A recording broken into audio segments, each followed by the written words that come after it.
De volta para uma conversa de peso, hoje com o cirurgião plástico, Dr. Kleber Fisch. O Jorge estava fazendo sinal lá, porque normalmente eu sempre provoco ele a me responder se eu estou bem na câmera, né? Se eu estou bonito.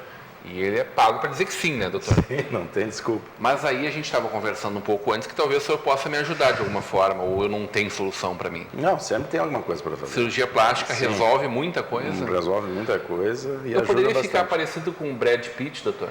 Não, sonho a gente ainda não faz. Mágica não existe, não, então. A gente tenta melhorar o que dá, mas... No meu caso não tem solução, eu estou perdido, doutor. Mas agora falando sério, gordo, ex-gordo, procura muito a cirurgia plástica? Sim, a cirurgia pós-bariátrica, que é a cirurgia de emagrecimento, por redução de estômago. Porque sobra um monte de coisa para tudo quanto é lado. Não, justamente, essa é uma cirurgia... E o cara que quer uma vida nova, ele quer uma vida nova plena, né? Isso até é um assunto interessante, porque o paciente da cirurgia plástica, pós-cirurgia do estômago, ele é um paciente que se apresentou como uma pessoa nova para a gente. Foi uma surpresa no consultório, porque era um tipo de paciente que nós não estávamos acostumados. Foi uma coisa nova de quantos anos, mais ou menos? Em torno aí de uns 12 anos para cá, depois que a cirurgia do estômago começou a ser desenvolvida. Okay. Por quê? Porque inicialmente a gente tinha uma ideia assim, que um paciente que vem com bastante pele, que já foi obeso, que seria uma cirurgia relativamente fácil. Só tirar a pele e está resolvido. Na realidade, ela se mostrou bem diferente.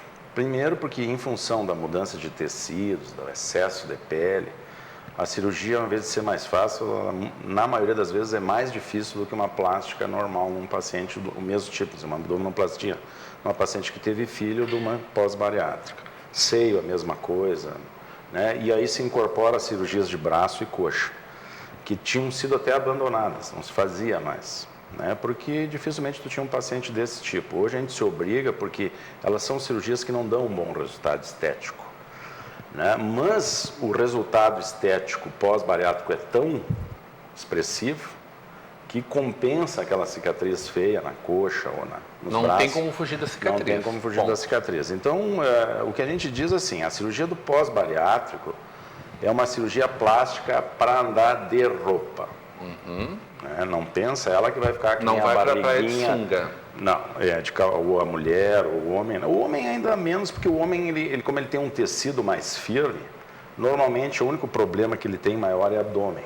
O homem dificilmente faz mama, braço. O homem ainda a gente consegue deixar a cicatriz dentro mais do calção. Agora a mulher já é mais complicado. E por a nossa surpresa também, essas pacientes que a gente achava que já eram obesas, tinham uma consciência da sua não beleza, digamos assim, não seriam tão exigentes. Pelo contrário, elas às vezes são mais exigentes do que uma paciente que não foi obesa. Então isso aí foi uma surpresa, porque a gente teve que retreinar a nossa aproximação com o paciente. A gente tem que ser bem claro quanto a esse aspecto da cirurgia. Ela tem mais um caráter, eu diria assim, reconstrutivo do que estético. Que na realidade é tirar aqueles excessos de pele que atrapalham, que dão assadura, que impede a pessoa de usar uma roupa justa, mas que depois de feita essa cirurgia a pessoa volta ao seu dia a dia normal, sem esses problemas de excesso de pele, mas certamente com muitas cicatrizes. A recuperação é mais dolorida, com tanta coisa que mexe, assim? Não diria mais dolorida, ela é um pouquinho maior porque as cirurgias são maiores.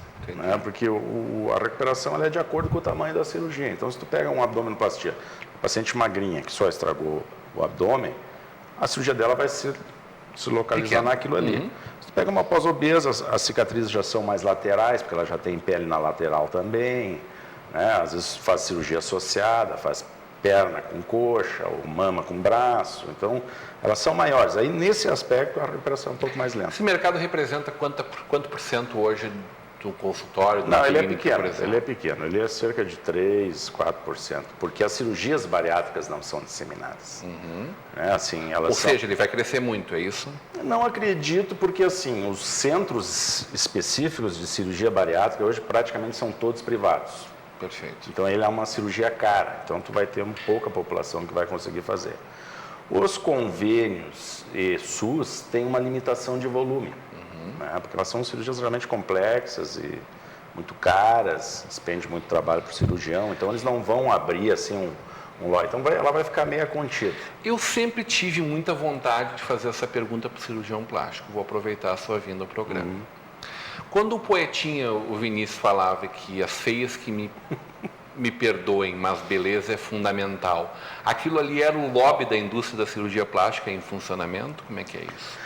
Acho que não, isso ali eu acho que é uma coisa assim... É o ideário do brasileiro eu ou acho que do ser humano? Eu acho que tem a ver muito com a nossa cultura aqui, sabe? A cultura da praia, a cultura do corpo, né? A cultura um pouco exagerada do materialismo, né? Que antigamente a gente falava no materialismo material, mas hoje é o materialismo do corpo, né? E com essa, acho que pouco investimento em cultura que a gente tem aqui no país, a gente tem que dizer isso, essa é uma das causas, eu acho que todos esses outros problemas que a gente está tendo, as pessoas realmente, eu acho, supervalorizam a beleza. Tu manda paciente para casa? Sim. Essa menina vai te olhar mais vezes porque tá ótimo assim. Sim, e a gente percebe não só isso, a gente percebe assim pacientes com pequenos problemas, pequenas alterações que outras pessoas talvez nem dariam bola, ou provavelmente as pessoas que convivem com ela nem enxergam, e que para ela emocionalmente é uma coisa muito grave, né? Isso aí tu já vê que tem uma... Mas daí realmente existe um problema real. Existe um problema. Só que afeta tanto o psicológico. Mas mesmo assim a gente tem que ser bem claro com a paciente, porque senão ela supervaloriza aquele resultado também. Né? Porque tu não vai ter por exemplo, tu pega uma paciente com uma alteração grande e faz uma cirurgia plástica, ela vai ter um resultado grande, um resultado visível e que as pessoas vão perceber e ela vai ficar feliz. Se a pessoa tem uma coisinha que é um defeito, mas que ninguém percebe, depois de operar também ninguém vai perceber. E às vezes aquilo deixa ela frustrada. Mas como é que ninguém viu que eu fiz a cirurgia? Mas ninguém viu porque era tão delicado que não... Então a gente tem que esclarecer isso para a pessoa, que ela vai ter uma melhora, mas o tamanho dela vai ser pequeno, porque ela já tem um contexto bonito. Tem alguma coisa mais linda no trabalho de um cirurgião plástico do que reconstituir uma mama retirada por um câncer ou um paciente que sofreu uma queimadura, por exemplo? Todas essas cirurgias em que tu tem o comprometimento patológico junto, claro que elas são, do ponto de vista médico, talvez assim, né, o médico sentir que está ajudando uma pessoa, realmente ele tem uma satisfação muito grande. Mas ao longo dos anos assim, de profissão, eu também percebi que tu deixar uma pessoa feliz não pode ter coisa melhor no mundo. Essa pessoa ela vai melhorar no seu relacionamento familiar, no seu relacionamento amoroso, e muitas vezes cirurgias assim ridículas, que até eu acho que não seriam necessárias, trazem um bem-estar tão grande para o paciente, me dá uma alegria tão grande de ver aquela pessoa sorrindo e feliz, que a gente, às vezes, tu tem que realmente ter isso aí que tu falaste, assim, tu tem que colocar a pessoa na realidade, mas pequenas coisas também trazem grandes alegrias. Já mudou a vida de muito sociopata que não conseguia viver em sociedade, por exemplo, para uma vida plena, doutor? Esse ponto eu acho que não, eu acho que a gente faz mais uma inclusão, porque nessa sociedade que a gente tem hoje, assim, muito de cobrança, né? O que tu vê, assim, pessoas que têm realmente alterações importantes, uma menina com uma mama muito grande, uma menina sem mama, né? Um adulto com um nariz muito grande, a gente vê assim que essas pessoas, elas tinham uma vida um pouco reservada e passam a ter uma vida mais plena. Um orelhudo tem solução, doutor? Tem. Quer dizer que eu posso ficar tranquilo, então. Tem que fazer uma consulta lá. Estou fazendo toda a pré-consulta, aquela coisa social que você falou, estou fazendo eu aqui, né? Tudo aqui. Estou resolvendo grande parte dos meus problemas, mas com certeza, brincadeiras à parte, é também as perguntas que as pessoas se fazem em casa. Né? Uma coisa que eu acho importante colocar é que, assim, um bom cirurgião, ele sempre vai medir a quantidade do problema, vai deixar isso bem claro, para poder a paciente ter a noção da medida da resolução daquele problema. Né? Ela tem que estar bem ciente também assim, dos riscos que ela corre, né? Porque hoje em dia tem um pouco uma mistificação assim, de que tipo, fazer cirurgia que nem ali trocar de roupa. Né? Tu sempre tem um risco. Cirurgia sempre uma cirurgia. Sempre tem um risco. Cirurgia sempre é cirurgia. Eu diria que hoje é menos perigoso do que viver no Brasil. Porque é um dado interessante. A incidência de complicações que a gente tem pequenas, complicações, pontinhos, inflamado, inflexão, coisas que se resolvem e que não vão ter um resultado negativo no resultado da cirurgia, mas que vai talvez atrapalhar um pouco a recuperação, isso é uma percentagem significativa. Eu diria assim que 30% dos pacientes tem alguma coisinha que a gente tem que ajeitar. Isso eu não considero problema. Eu considero problema grave assim, morte, cirurgias em que tu vai ter uma sequela, né? Isso, a incidência ela é muito baixa, ela existe, mas ela é muito baixa. Hoje eu sempre digo para minhas pacientes, o perigo é andar de carro. Mata muito mais no Brasil que qualquer coisa. Certamente disparado. Brasil campeão mundial nesse universo da cirurgia plástica, né? Derrotando aí os Estados Unidos, que tem uma população do nosso tamanho. Essa é a vantagem aqui da cirurgia no Brasil. Assim, eu, principalmente, desde que me formei, faço acompanhamento de congressos, tanto nacionais quanto internacionais, né? O que a gente percebe é que, assim, mesmo que tu não saia do Brasil, aqui nós temos as melhores escolas. Escolas, quando eu digo, nós temos os melhores cirurgiões. Então, se tu fores em congressos, jornadas aqui no Brasil, tu vai estar sempre bem atualizado. Quando eu fui para fora, comecei a ir para fora, já uns 12, 15 anos atrás, eu já percebi isso de cara também. Que a gente tem uma vantagem, até pelo tipo de relacionamento mais afetivo que a gente tem com os pacientes e de troca de informações, né? Então, a nossa cirurgia estética aqui no Brasil, realmente, ela é primeiro mundo. A gente, quando vai para qualquer país, eu, quando vou a um outro país que encontro um colega cirurgião plástico, eu sempre tenho que dar alguma explicação ou alguma aula. E no Brasil, a gente, por ter essa deficiência da saúde pública, a nossa área acabou se desenvolvendo mais na estética. Os Estados Unidos já não, eles têm uma área forte na estética, mas também tem uma área forte na cirurgia reconstrutiva, porque eles têm todo o aparato de fisioterapia, equipamentos para cirurgia, tudo que for necessário. Né? A cada 10, vamos lá, um universo maior, 100 pessoas que procuram a clínica, quantos são homens, doutor? Eu diria que 1 a cada 50, mais ou menos. Muitos poucos homens poucos, ainda. O homem está mais vaidoso também. Ele está mais vaidoso, mas eu acho que ele ainda está naquela fase de arrumar o cabelo, começar a ir a um salão de beleza específico para homem, né?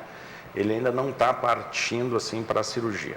Para a cirurgia... Preconceito isso. Um pouco de preconceito. Eu vejo assim que o homem que vai lá fazer cirurgia comigo, ele meio que vai obrigado pela situação. A mulher pede? Não, é uma situação ou patológica, tem alguma coisa que está atrapalhando, olhos, alguma coisa, ou profissional.